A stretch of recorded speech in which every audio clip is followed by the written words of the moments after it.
10월 23일 새벽 기도의 말씀입니다. 오늘 본문은 예레미야애가 3장 40절부터 54절입니다. 우리가 스스로 우리의 행위들을 조사하고 여호와께로 돌아가자. 우리의 마음과 손을 아울러 하늘에 계신 하나님께 들자. 우리의 범죄함과 우리의 반역함을 주께서 사하지 아니하시고 진노로 자신을 가리시고 우리를 추격하시며 죽이시고 긍휼을 베풀지 아니하셨나이다. 주께서 구름으로 자신을 가리사 기도가 상달되지 못하게 하시고 우리를 문 나라 가운데서 쓰레기와 폐물로 삼으셨으므로 우리의 모든 원수들이 우리를 향하여 그들의 입을 크게 벌렸나이다. 두려움과 함정과 파멸과 멸망이 우리에게 임하였도다. 딸, 내 백성의 파멸로 말미암아 내 눈에는 눈물이 시내처럼 흐르도다. 내 눈에 흐르는 눈물이 그치지 아니하고 쉬지 아니하며 여호와께서 하늘에서 살피시고 돌아보실 때까지니라. 나의 성읍의 모든 여자들을 내 눈으로 보니 내 심령이 상하는도다. 나의 원수들이 이유 없이 나를 새처럼 사냥하는도다. 그들이 내 생명을 끊으려고 나를 구덩이에 넣고 그 위에 돌을 던지며 물이 내 머리 위로 넘치니 내가 스스로 이르기를 이제는 멸절되었다 하도다. 아멘. 지금까지 예루살렘의 멸망에 대해 이스라엘 백성에 대한 하나님의 냉정하고 엄한 심판이라는 시각으로 그들에게 임한 상황을 바라보다가 이제는 절망적인 상황 가운데 예루살렘의 회복을 바라보며 어떻게 해야 하는지를 오늘 본문은 드러내고 있습니다. 특히 오늘 본문은 고난 속에서 회개와 기도의 중요성을 말하고 있는데 먼저 상황과 문제를 탓하고만 있는 것이 아닌 스스로가 하나님 앞에 다시 돌아서야 함을 말하며 그 돌이킴의 회개 안에는 하나님의 긍휼과 자비하심을 구해야 하며 소망이 없는 상황 속에서도 끝까지 포기하지 않고 기도해야 함을 말하고 있습니다. 이러한 본문의 내용을 함께 살펴보며 오늘 현실의 고통 속에 우리는 어떠한 모습을 가져야 할지 함께 생각해 보겠습니다. 먼저 예레미야 선지자는 예루살렘에 처한 상황에 대해 본문의 바로 앞 39절에 보면 죄 때문에 벌을 받았으니 어찌 원망하겠는가 라고 말하면서 이제 이스라엘 백성들이 무엇을 해야 할지를 말하는데 40절에 보면 여호와께로 돌아가자 라고 제안합니다. 이 말은 우리에게 주어져 있는 고통은 우리 스스로의 악함, 즉 하나님을 떠나 악한 길을 따른 스스로의 죄 때문인데 누구를 원망하고 탓하겠는가를 말하며 이제 이 상황 가운데 우리가 할 수 있는 일을 하자라고 말하며 그것을 여호와께 돌아가자, 즉 회개를 촉구하고 있는 것입니다. 왜냐하면 하나님을 떠나 단절된 상태에서는 아무런 소망을 가질 수 없기 때문입니다. 지금 폐허가 된 예루살렘의 모습에서는 더 이상 소망을 찾을 수 없는 낙심과 절망의 상황입니다. 그러나 이러한 황폐한 현실을 바라보는 시선을 예레미야는 여호와 하나님께로 향하게 하는 것입니다. 그리고 절망 속에 쓰러진 이스라엘을 향해 이렇게 외치고 있는 것입니다. 우리가 스스로 우리의 행위들을 조사하고 여호와께로 돌아가자. 오늘 우리의 삶 속에 사방이 막혀 모든 상황 속에 낙심과 절망의 상황만 남아있는 상태에서 우리가 할 수 있는 것은 잃어버린 삶의 소망을 다시 찾고 회복하는 것입니다. 그 시작을 오늘 예레미야는 여호와께 돌아가는 것, 즉 회개를 촉구하고 있는 것입니다. 지나온 삶의 모든 모습을 돌아보며 하나님으로부터 이탈되어 있던 모든 삶의 걸음을 다시 돌이키는 것을 요구합니다. 오늘 우리의 삶 속에 하나님으로 다시 그 삶의 걸음을 돌이켜야 할 것들은 무엇이 있을까요? 세상과 구별되지 못한 삶의 모습들, 겉과 속이 다른 이중적 신앙생활, 하나님보다 더 사랑하는 것들, 또 나태함과 교만함 등 이미 알게 모르게 여호와께 돌아가야 할 우리의 부족하고 연약한 모습들이 있습니다. 오늘 그 돌이킴의 움직임이 말씀을 통해 나타나길 간절히 바랍니다. 이어서 예레미야는 회개가 이루어질 때 함께 기도해야 할 것이 있는데 그것은 하나님의 긍휼과 자비하심을 구해야 한다고 말합니다. 회개는 거룩하신 하나님을 인정하고 자신이 죄인이라는 사실을 고백하는 것으로부터 시작됩니다. 그런데 그 회개 가운데 하나님의 용서와 자비, 은혜와 긍휼이 있어야 합니다.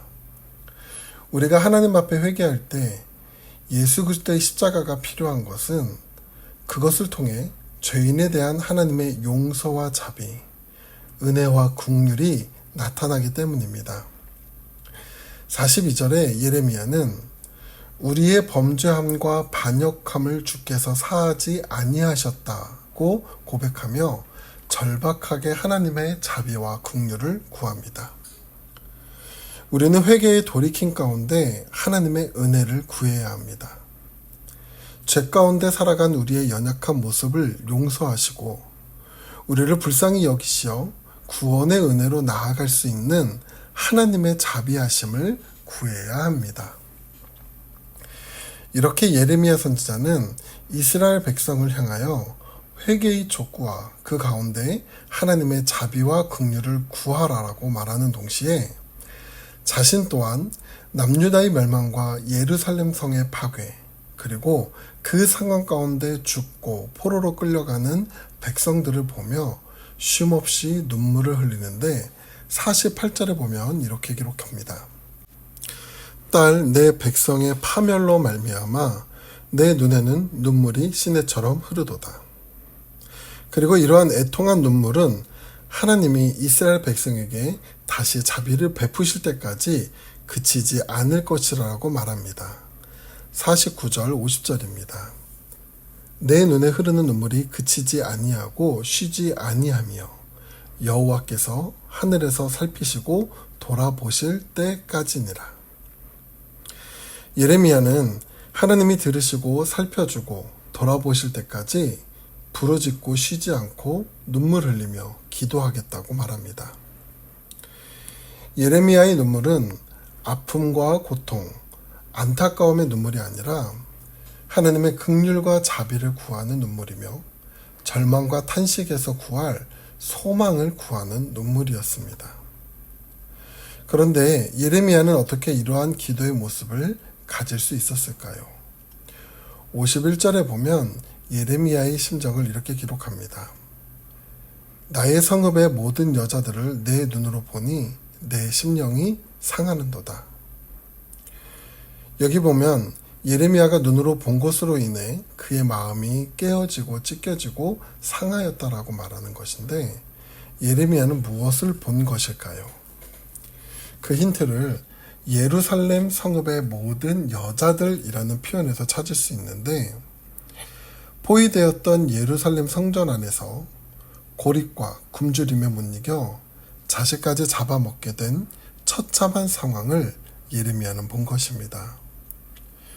예루살렘의 절망의 과정 가운데 이런 처참한 상황까지 보게 된 예레미야는 죄악으로부터 돌이키기 위해 기도할 수밖에 없는 것입니다.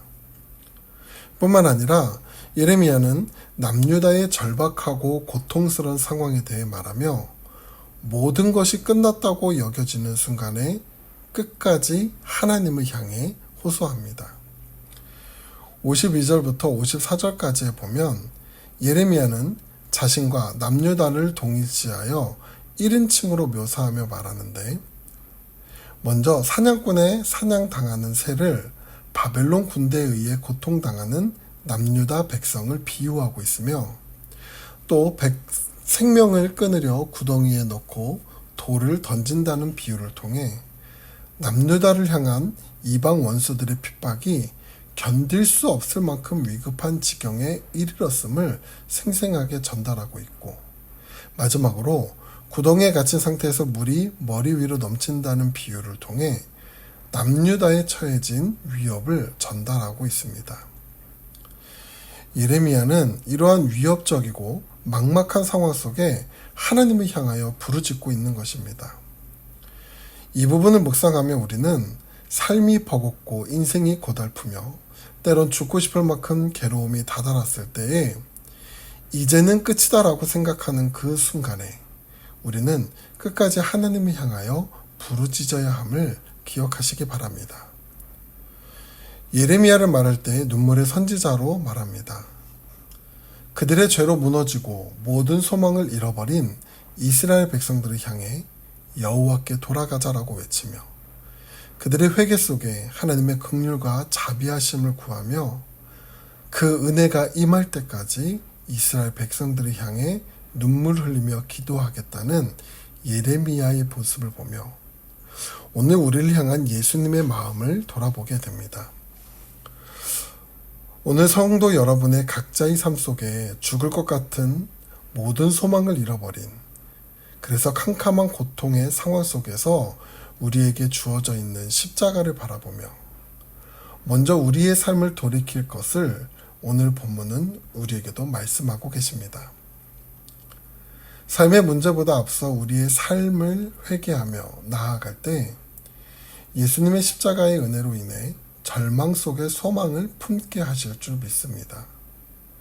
그리고 우리의 중보자 되신 예수님께서 우리가 고통 중에 기도할 때 우리와 함께 하시며 우리를 위해 눈물을 흘리며 기도하실 줄 믿습니다. 그리고 현재의 삶을 해결될 수 없는 절망의 상황일지라도 그 속에서 먼저 하나님을 향한 소망으로 우리를 살게 하실 줄 믿습니다. 오늘 그 은혜가 저와 성도 여러분의 삶 가운데 함께 하시길 간절히 바랍니다. 기도하겠습니다. 은혜와 자비가 풍성하신 하나님, 오늘 우리의 삶 속에 여러 모양으로 감당해야 하는 고난과 문제 속에서 가장 먼저 하나님 앞에 나아가는 삶의 돌이킴이 일어나길 간절히 바랍니다. 우리의 죄악된 모습, 하나님보다 더 사랑하는 것들, 게으름과 교만함의 모습을 떠나 하나님을 향하여 한 걸음 나아가는 삶이 될 수 있도록 오늘을 인도하여 주시옵소서. 그리고 캄캄한 상황 속에 하나님을 향한 소망을 갖게 하시어 멈춰있던 삶의 걸음을 걸어나갈 수 있는 은혜를 베풀어 주시옵소서. 오늘 하루도 하나님의 은혜를 누리며 살아가게 하실 줄 믿으며 예수님의 이름으로 기도드립니다.